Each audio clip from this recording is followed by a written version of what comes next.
Welcome to Coach's Corner, everybody. Thanks for watching the show. Along with me, Blaze Winter to my left. Of course, Wednesday night, you see him on four-wheel drive. I want to thank him for being on as he helped coach Mark Dantonio. That's right, Coach. Thank you for being on the show. What a fun we're going to have. Appreciate you guys having me on, and it's great to see you, Blaze.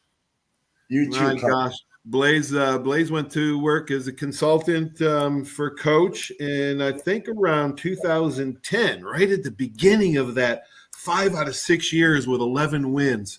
I think you helped them for like 3 or 4 years, right, Blaze? Yes, it was an amazing experience to be around Coach Dantonio and his staff. I mean, they were smooth.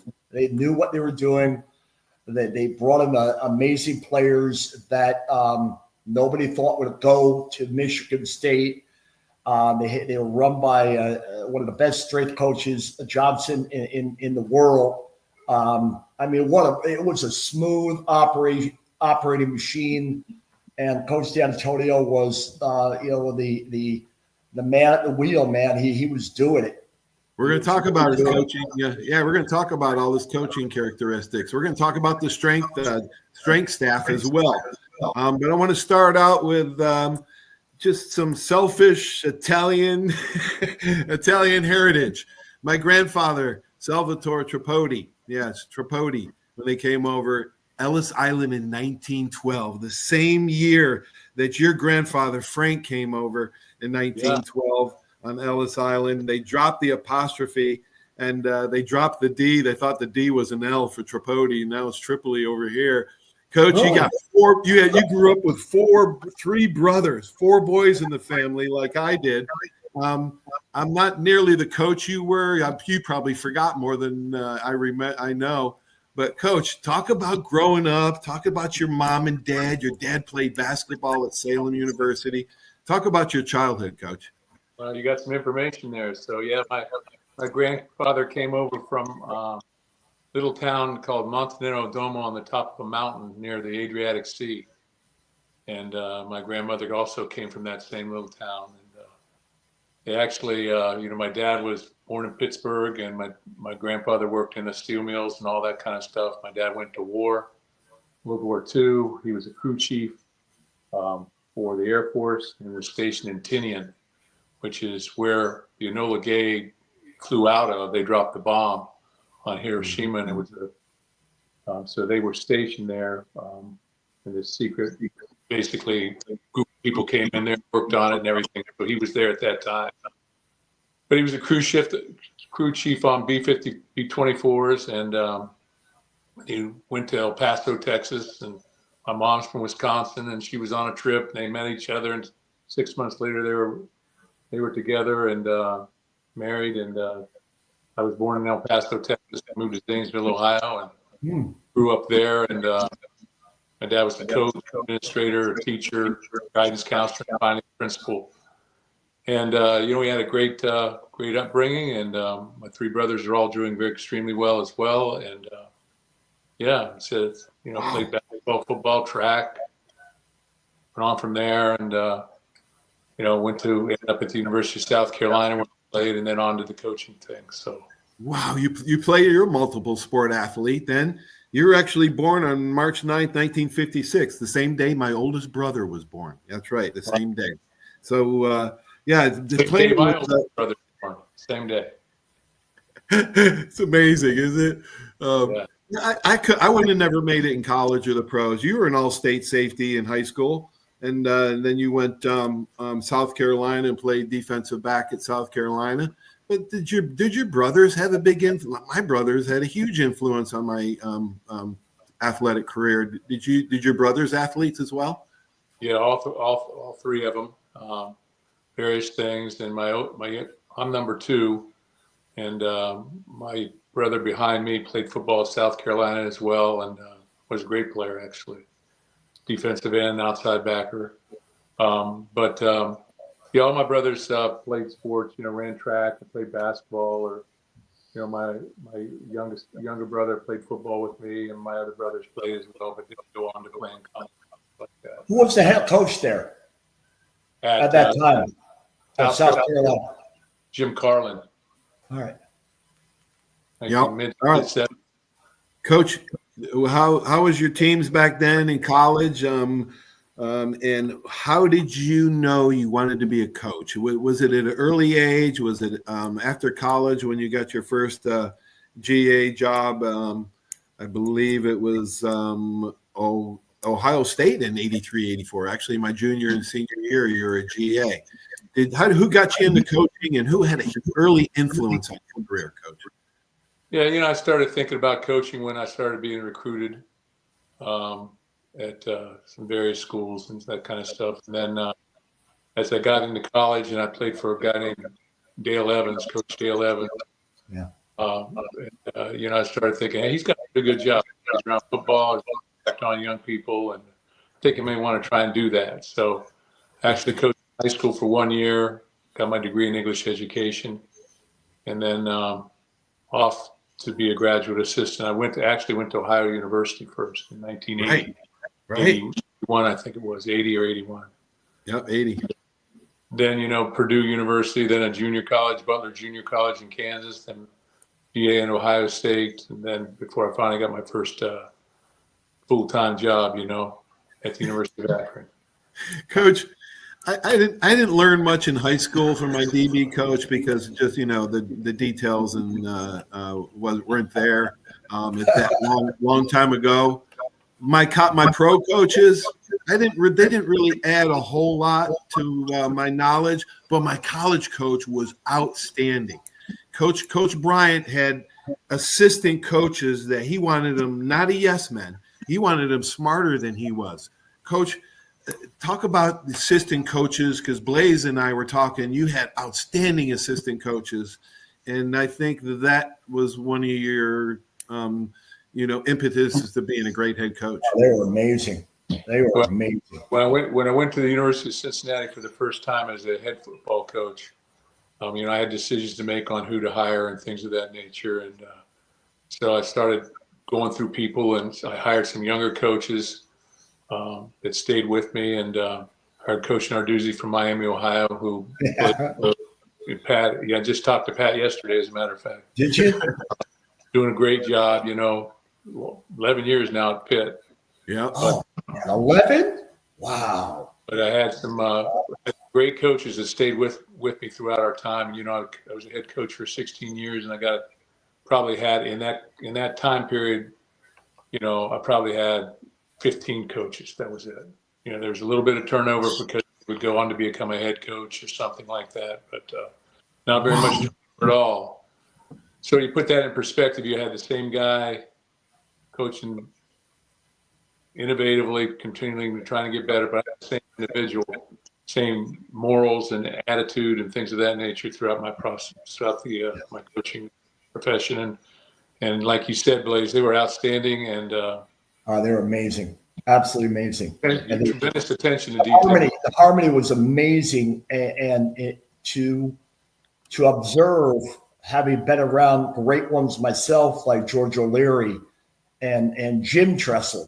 You had a Tressel on your staff, and just to observe these people and the way you handled them and they handle their positions, and it really does impact the players when there is a secure table of people to trust. And there was a round table of your coaches that those players could trust, and that meant a lot to the players. I talked to them in private. I was only there in the off season for a few months or a few weeks. Sure. And those players, they would do almost anything for you because of that stability.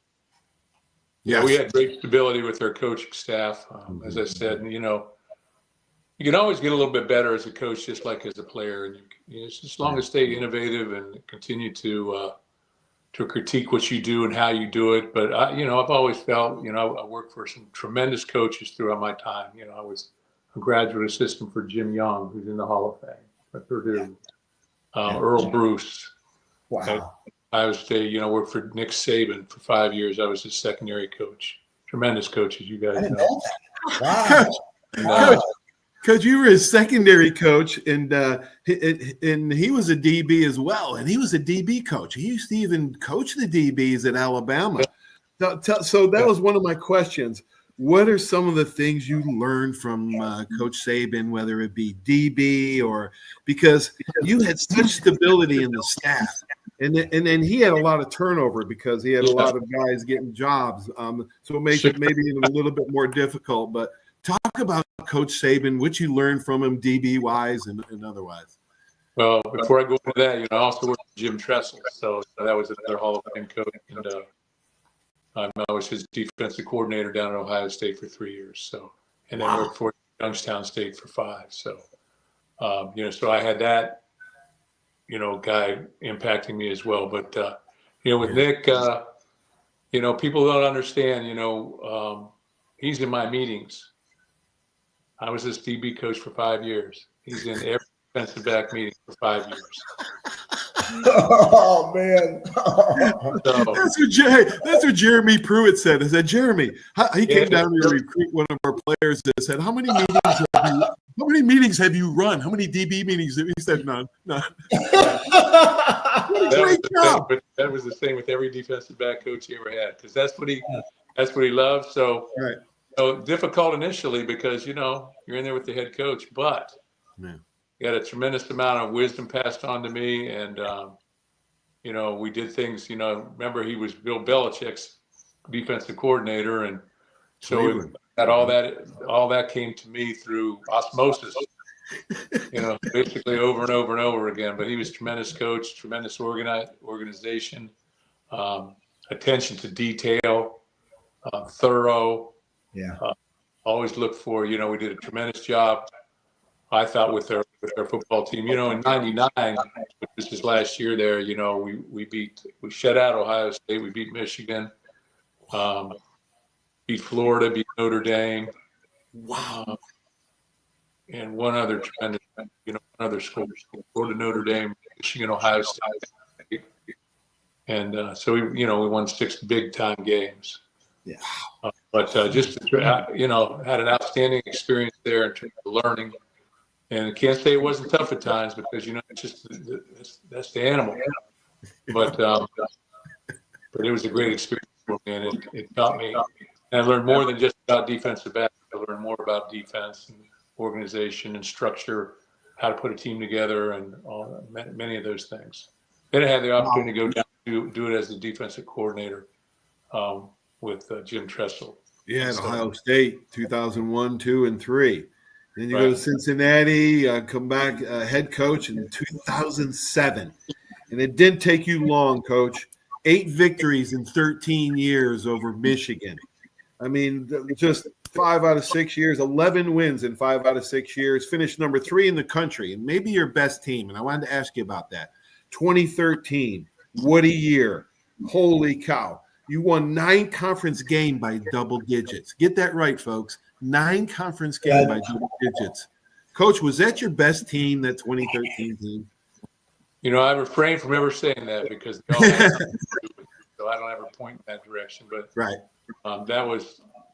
we won 13 games and lost 1. That was probably, the 15 team won 12 games. The other ones won 11. Yeah. But, it was certainly very successful. And,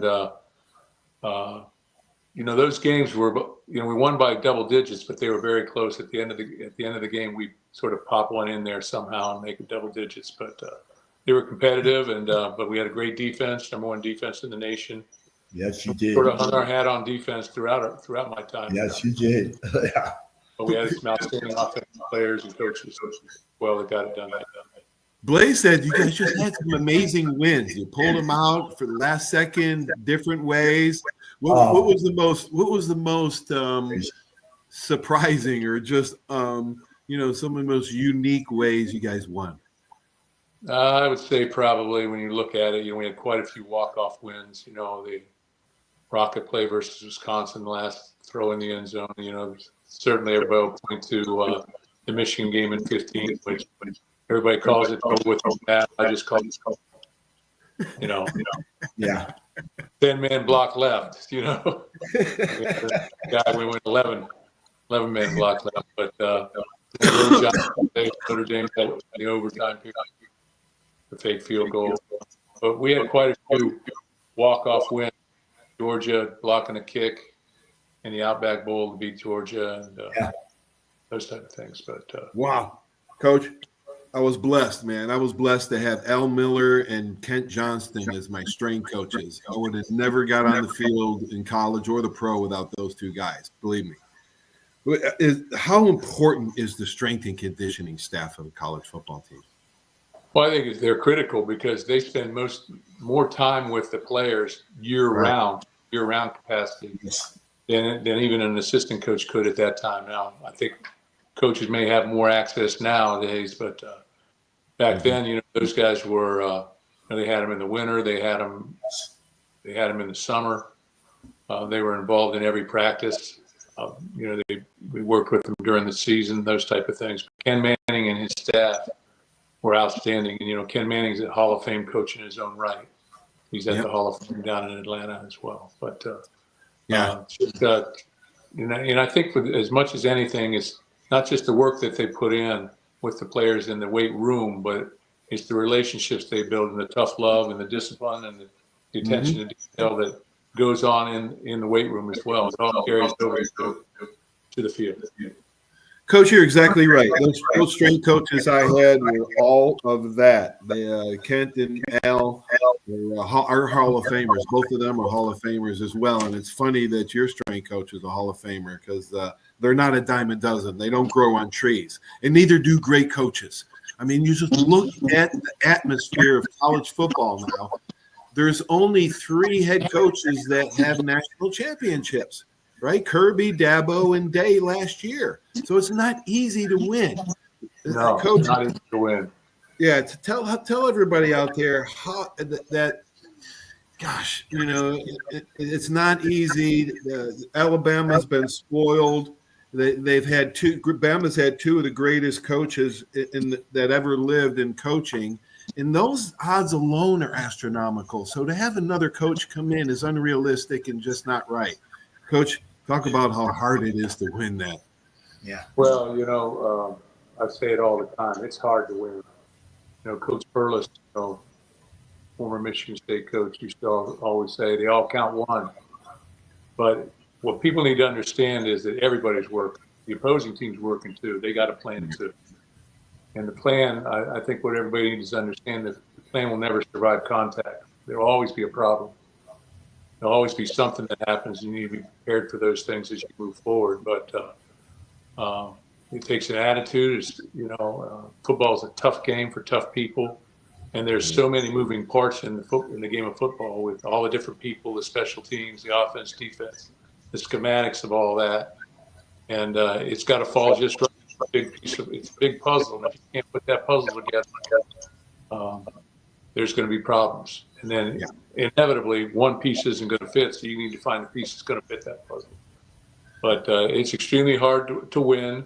You have to give a lot of credit to those who have sort of forged a way in their programs and created championships, whether they were conference championships, playoff aspects, or national championships, because extremely difficult. And you look back to my time at Ohio State, we went 14-0 in 2002 and won the championship. In 2001, we were 7-5. So the difference between winning and losing really hangs by a thread. And you got to do the little things right to accomplish that. And you got to have an attitude and a belief in yourself, and you got to dream big. So true. Absolutely, Coach. Absolutely. You got to have dreams that you don't really quite understand how they're going to get there yet to really be foresight. I know there's, I keep referring back to my old coaches, but there was such attention to detail. I mean, they were so detail oriented. And Coach Bryant, you say you do the little things, the big things will take care of themselves. And he also knew how to adapt or die. He knew how to adapt. He went down to Texas to learn, from Emory Bellard and coach down there, the wishbone. And he learned to adapt that way. Coaches, they used to, I don't know, do other coaches learn from other coaches like they used to, Coach? Well, they certainly used to when I was coaching. We would always take a trip Or was to trip to a college program, like I would obviously a good friend of mine would go to Oklahoma, or we'd go to NFL teams. What I'd like to do sometimes is take my coach, spread them out, go to different places, come back. Inevitably, you're going to use what's best to do, but they do give you good ideas and things that you can implement in your program, and just little things like we went to the I think it was the Colts one year, and they had a 3-minute horn to end the meetings. So when you're in a position meeting, they give you a 3-minute horn. That 3-minute horn meant wrap it up, bring a conclusion to what you're talking about, so it's clean for your players. Yeah. And, just that little aspect made a difference in how we went about things. But everything was very detail oriented and down to the very minute. Hey, you were in stretch at this time. You were out of stretch at this time. You were going to walk through it this time. You were out of walk through it this time. But you had to bring you had to bring the organization of those things to the field and not do it on the field. There were no wasted moments. I was a DB coach for Nick. Paul, you were a defensive back, I guess. And we would do 7 drills in 7 minutes. It was rapid fire. And there was structure to that every single day. We'd change them up every day. It'd either be this group of 7 drills or this group of 7 drills. And they all were refined to, I used to have my coaches come in and say, okay, what are the 3 dynamics that you need to do at your position to be excellent? And that would be in the board. That would be in the room. So for defensive backs, you had a great change of direction. I was able to play the ball part of the field. You got to pass. So those 3 things we worked on constantly. These were individual drills. The very basics of what we did. And they were rapid. Those things were brought into, group sessions. So it was all very wow. We had the same. No wasted. Coach Dantonio did the same thing with assigning his staff to look at specifics of a position, and that's how I got involved with Coach on the Narduzzi and Coach Tressel. Is that, hey man, what can we do better in the D line? And some of the things that were going on there was cutting edge hand combat. Well, I was a master in that area. I was the leading expert in that area. And I remember, Coach's staff went after me. Narduzzi went after me and said, hey, don't only work with Ohio State, get your ass up here and let's learn about a different aspect of attacking the man in front of us. And, I love working around people that are open-minded toward the changes in the game, because the game has changed in some of the ways that we attack. And they were open-minded toward, hey, man, we got to be on the cutting edge. One of the reasons why his staff and Coach Dantonio was on top of it, winning more than losing, was, hey, we got to keep ahead of the wave. We got to be the first person in this area to examine it in detail. Right. Well, yeah, little things. Plays, he would come up and he did a tremendous job with our guys, working those hands. Oh, good, Coach. You did. That's not too bad. That's not too bad. Oh, Paul, you don't know how to do it. Let Coach demonstrate. But I remember you coming up there, and I would watch, and you had a tremendous impact on our players, and I wanted you around our players, not just from a technical standpoint, but from an attitude standpoint. What an honor. Coach, what an honor. I can't tell you, man. It almost brings me to tears. Yeah. I mean, what a relationship of trust that you and I built. And, man, I forever admire you. I love you. I mean, the way you handle things through adversity was so incredibly it was just advanced. It was so smooth. It was so easy to understand once you did it, but it was so well timed. I mean, when you were having a hard time in the locker room at halftime, the way you would present a solution, it didn't cause everybody to run scared. Yeah, you knew how to put fear into people when you needed to. Yeah, you knew how to. But it was so, hey, man, we do this, get this done. And it was simplifying and streamlining, and then the players executing what you suggested. And man, another win, another win. It was just beautiful to watch. It's the process. There's always going to be problems, and how you handle adversity is going to define you. I've always said that. So we would work on those things, working through adversity throughout the year. And when the game time came, it was just another opportunity to grow. And I always looked at failure as an opportunity for growth. Amen. And, we just kept at it, stayed confident, and I always, as a coach, their best was good enough for me. Our players' best was good enough for me. So as long as they were giving their best and being confident in what they're doing and positive and not tearing things down but building things up, I could handle the problems. And people are going to look at the leader and say, what next? What do we do now? Right. I think it's very, very important that the leaders stay composed. Yes. Absolutely. Adapt or die, learn from others, attention to detail, no wasted time in practice. I still go to high school practices today, and I can point, without even going to a game, I can point the ones that are winners and the ones that don't win just by the way they run practice. And it was detailed, down, like Coach said, down to the minute. Just that's how a ship should be run. That's how a program should be run. And when I got to Alabama, I went, holy cow, what am I doing here? Because they just won back-to-back titles in 78, 79. Coach, there's a lot to be said about overcoming adversity and challenges that a lot of kids have. I was a walk-on at Alabama. Who are some of your overachievers, some of your walk-ons, or maybe a scholarship player that developed because of him? Talk about some of those kind of players. Well, I ended up having to walk on at South Carolina as well. My brother. Oh, you did? All three of us, yes. So I got put on scholarship after a semester and then played 3 years.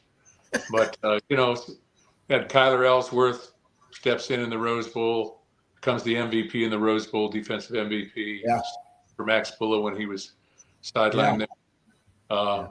Jack Conklin, all-pro, first-round draft pick, walk-on.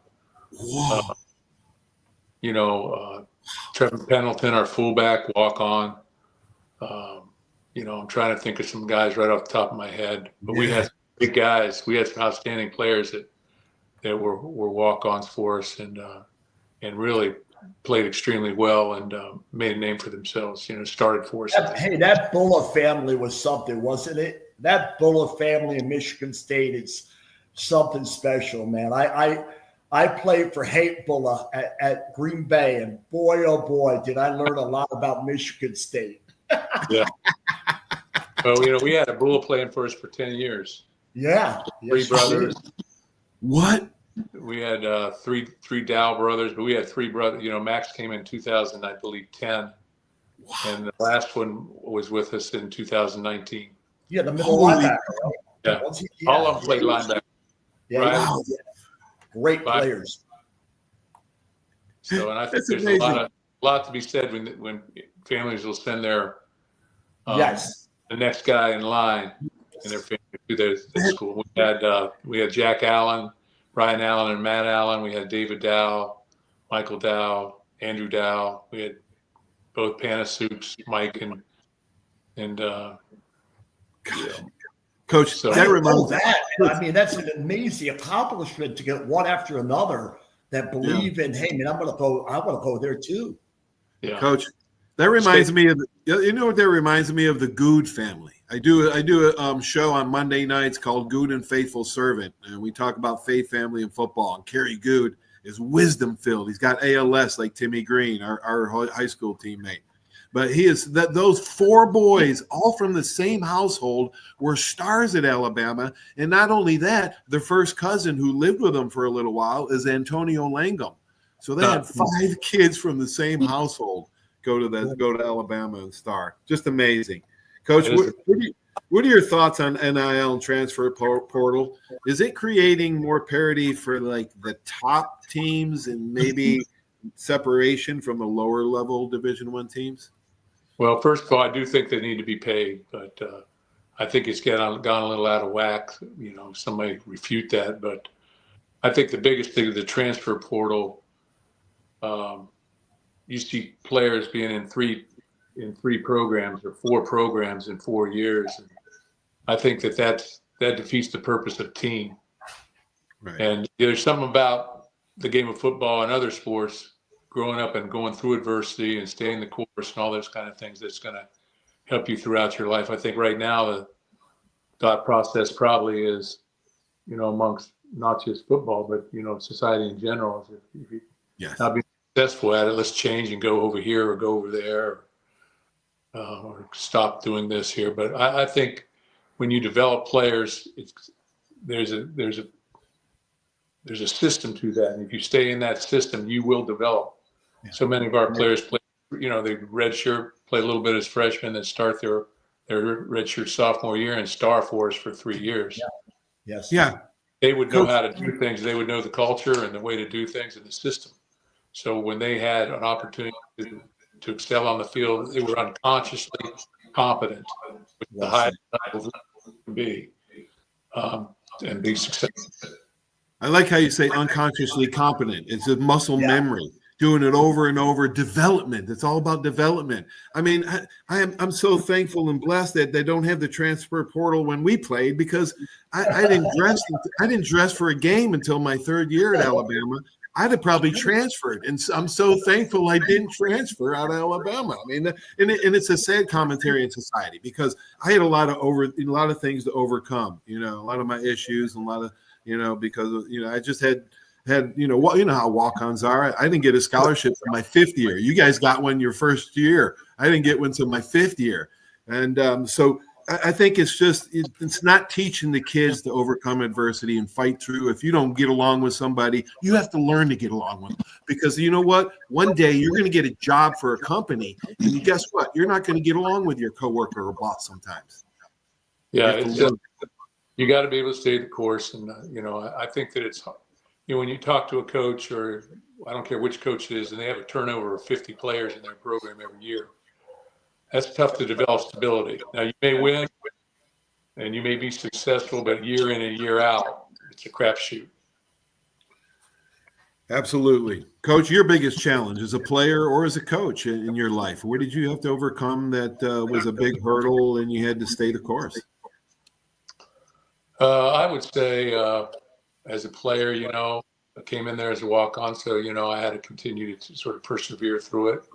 Mm-hmm. Got put on after a semester and played, but that whole aspect, staying the course and everything. And then as a coach, it was 7 years before I was, I was a GA at Ohio U, then Purdue, then a junior college coach, and then another GA for 2 years, and then I went to Akron, and they fired they reassigned the head coach, the all-time winningest coach. We go 8-3, and they decide they're going to go Division I and hire Jerry Faust. And so, but all things work out. I went to Youngstown State, were there for 5 years, and on to Kansas for 3, and then Michigan State.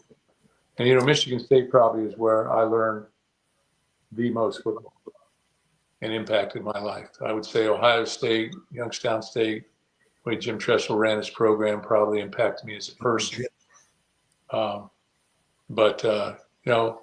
Michigan State did as well. And along the way, I had some great, Bob Sutton I went to Army for a brief time as a coach, one of these part-timers. Bob Sutton had a big impact on me, longtime NFL coach. I could go through all the different coaches I had. Dom Capers, I was a GA for Dom Capers. Yeah. Gary Blackney, Bobby Cope, another name from the past, Leon Burnett. These are guys that were extremely well known in the coaching profession in the secondary. So I was blessed to have a lot of great people around me, and it impacted me and taught me a lot of things. And along the and I always go back to really what my dad taught me. Hey, persevere, complete your circles, stay the course. Don't get too full of yourself. Stay humble. And but I had great coaches around me, and again, the head coach, I had great coaches and administrators. Yeah, awesome, Coach. Such a great story, man. Perseverance is definitely omnipotent. You know, you can be educated. That's not going to do it. There's a lot of educated derelicts in this world, but I think perseverance overcomes everything. That's so cool, Coach. What's next? What are you doing now? Well, I got 2 grandchildren, so I need to wish them all the time. So they're great. You know, I have 2 daughters. Spend a lot of time with them. I'm on the college football committee, playoff committee. Cool. So one of those 13 people that Awesome. make a Awesome. busy a little bit, and then I've gone back and forth over to Michigan State games, and retired with my wife Becky, and living a good life. And yeah, grandkids are pure joy. Grandkids are pure joy, aren't they, Coach? Wow. Coach, thanks so much for being on the show. I really appreciate you. Thanks so much. And Blaze, thanks for all your hard work when you came up to Michigan State, and you had a great impact on our guys. I value there's our the reason. relationship. There's the reason we would have 30 or 40 sacks a year. Thank you very much. Appreciate you a lot, and I value Coach. I really do. Thank you, Coach. Thanks for having me on. All right, thank you. Bye-bye. Wow, that was awesome. Blaze, that was awesome. Thanks for joining the show today, buddy. I appreciate it. I couldn't miss him, man. He is a class human being. What you hear is the way he coached. What you hear about trusting others, what you hear about perseverance, what you hear about these things, he demonstrated in his daily life. He believed what he needed to believe, and he had the guts to say no to things that weren't foundation-wise sound. He believed in a strong foundation. He believed in cutting edge. He believed in staying in control. This wasn't about everyone running all over and being lost. It was about stay under control, measure what's in front of you, and then, hey, at the right time, attack. Awesome. Thanks for getting them on, buddy. I'll see you for Wednesday's show tomorrow. Absolutely, yes. Thanks. So long. Peace out. This show is brought to you by Sandy Sansing Chevrolet. Thanks for watching Coach's Corner. Everybody stay tuned for these great messages. Have a great sports weekend, everybody. So long. There's a reason why Hill Kelly in Pensacola is the #1 selling Chrysler Dodge Jeep Ram dealer between Jacksonville and New Orleans. While other dealers have taken advantage of a competitive market with higher prices, Hill Kelly has discounted prices to the lowest of the year. And Hill Kelly in Pensacola won't surprise you with excessive charges beyond the selling price. Come see why people from Milton, Pace, Foley, Bay Minette, Daphne, Gulf Shores, Mobile, and beyond are driving to Hill Kelly in Pensacola to buy their next new Chrysler, Dodge, Jeep, or Ram. At Hill Kelly, the bottom line price and your satisfaction are what really matter. So before you sign, check the bottom line and make the trip to Hill Kelly in Pensacola to see what true local ownership can do for you. At Hill Kelly Chrysler, Dodge, Jeep, Ram, Highway 29 in Car City, Pensacola. Or shop online 24/7 at hillkellydodge.com. When it comes to bottom line pricing, nobody beats a Hill Kelly deal. Nobody. When it comes to buggies and golf carts, nobody does it like Buggy Works. Hi, I'm JP Wibbs. We've got the largest selection of golf carts on the Gulf Coast. We have a brand new 10,000 square foot state-of-the-art service center and showroom to keep you rolling. We're right here in the heart of Car City at 5831 Pensacola Boulevard. Open Monday through Friday, 8 to 5, Saturdays 9 to 3. Check us out at buggyworks.com. Buggy Works. Come by and see why we're the #1 Denago dealer in the nation. That's you trying to fix the plumbing yourself to save a few bucks. Doing things yourself doesn't always end well. The same goes for insurance. That's why Auto Owners works with local independent agents who tailor coverage to meet your needs and offer discounts for life, home, car, and business insurance. Because sometimes you need a professional to get the job done right. That's simple human sense. When it comes to buying your next car, truck, or SUV, you need a team that puts you first.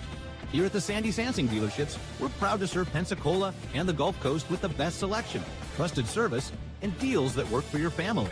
Just like great coaches build great teams, Sandy Sansing builds lasting relationships with every customer who walks through our doors. Because when it comes to finding your next vehicle, there's only one name to remember. Sandy Sansing can. Are you riding around in a filthy vehicle? Dirty car no more. Visit Ronnie's Car Wash today to get it shining in no time. They have 3 convenient locations with another coming soon. The unlimited monthly wash packages start as low as $14.95 per month with free vacuums, multi-purpose spray and towels. Visit them in Gulf Breeze, Navarre, Fort Walton, and soon Crestview. Don't wait, wash today.